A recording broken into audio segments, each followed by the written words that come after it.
mama kwa bim eba second juma this YMS and then someone na share juma this so sa video dey be give pass video be boa mo onye ska my videos be about how I obey me for so make ska online but am for the no reports am for encounter problems say so ways na dey keka ho enti me try my best say me make more research my per websites be ba e bit me aboa Ghana for cause I say ni na kwakọ US but me me more research me try my best say me ya do a bit me aboa Ghana for nti ne video we no me be show app bi a be boa ama wetimi around so ways we know Ghana hakra na obetimi around so ways no and at the same time so app we no so no to a website me na wo YouTube channel like bi our audience one omo ye app no kasa omo be ma wa send the account na mo send the account na mo no ma unique link bi this link no obi obebo sa link ni so bia dey register account obi an omema no 500 coin free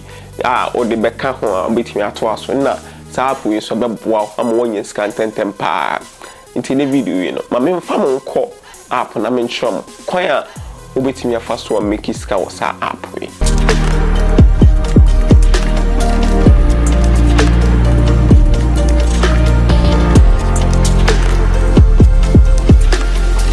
before say be start video we no app we no obetimi refer obi abaha ama nipa na be refer a you so link na ya obenya kwan ne ba ontimi nyusu enya kwan no dodo tese bia YouTuber say na wa send the details akwa ama no unique link no nti so you so link we ya link na me dey ato description na as comment section na do be ko page bi no afele wa bobo details your email address na o details bi wo ho nti wo email address ni we ya no akọ download the app no be hu ni na website very simple to more link in this one we are no register we are on 500 coin free 500 coin because of say we used to sell link we no but when you see link we now be we used to need for link and as we call website to straight we nya sa 500 coin na app na ba be ye ho adwuma na app ni din the app karma nti be app ni me register bibia we nti wo link no so do betimi akọ registration tab very simple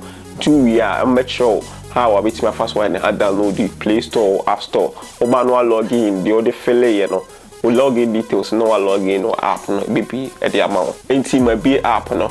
Ubi app na say na app no be back. Into here I say me 470 points. Unse me dey no. Unse me 500 points because of say manya kwanya bia nyusu bia YouTuber bia link ha. Me ti manya 500 points no.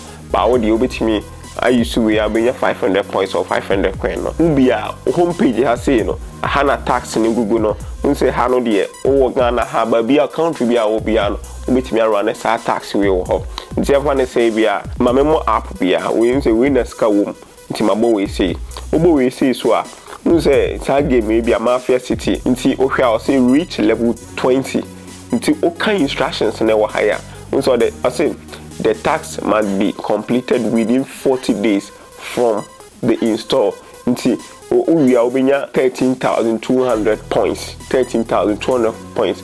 A sky was so until we are make sure how better my first convert no I redraw scan no I follow what kind of requirements na wo hana. Nti hwe aye wo app bia so ways bia ni instructions e dey e wo ho. We wo Ghana ha bia na obetimi aye dey obetimi run nti so ways na wo no. But open dey very simple because more na coin e koso no more na so we no like adwuma na be the amount obe ye adwuma na obe book game no obe ye adwuma na but so coin wo form a very simple no grab o coin no nti ye wo daily rewards wo ha wo hu ye wo daily rewards why no boss wa o boy ya no nya coin no be 20 coin na say be 10 coin be na dey account ho nti obo notification na bell icon na wa hana obo any tax bi om ne be o me ade dey account ho bia no obo notification so a obehu no wa ha say nti ya boy no so awie no profile e ba profile hala e hana o profile no e be mu badge no e basic badge na wo I play badge level 1 to level 4 unse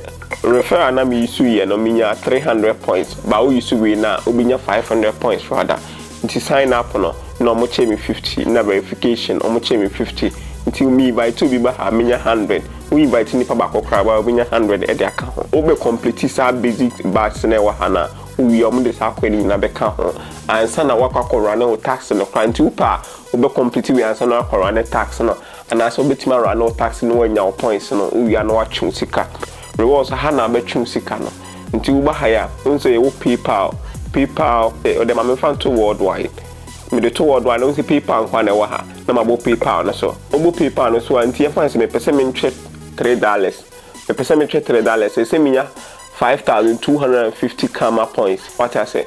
Minya 5,250 karma points.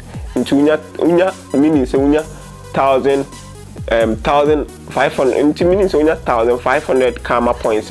With my $6. That's almost 40 Ghana cedis. So no. Inti we are instructions no more than into we are obo redeem na mo PayPal address. No more PayPal address na. On betray scanner at the amount. So all withdraw, don't be a very withdraw, no mama points to here. So say redeem all true sican from mema bonus, scanner watch and mema bonus war ho. Nti ebia so ye hona almost sicana ban on ebia all chain $100, $100 your mama 5,000 mama 5,000 points free. 5,000 points so no or the bahaya 5,000 points so yeah. 5,000 points to a young fancy equivalent to I think around $3 no until watching $100 no match or $3. To one said the until so we no it will be any scarce ha. To me say no obo we are ultimate complete we are $3 because we are more than $3. What I say ultimate complete we are more than $3. Ultimate complete we are more than I think we are $7. Ultimate complete we are $7. So said so ways in it, ska wom. Enti ye nyina ye hu said so ways ne kwaya obetima faso reduce ska no. So we nipa bi wo ho na person make ska online. I recommend so betima anya PayPal address. Men for need to mobile money so me who nipa don na bisa questions. Nti mobile money there. MC mobile money there. Country bank. He say the PayPal no more any free. Ka first no more take $5 and $3, but he saying all withdraw about card and so if free of charge. Me the passive video be boa ma di bia wo ye bia no wo ko nim. Follow tech in Facebook, YouTube, higher subscribe channel no. Me the videos be brave brow. The videos are here wo gan happy awo ya di bia unim. Atena wo ye no.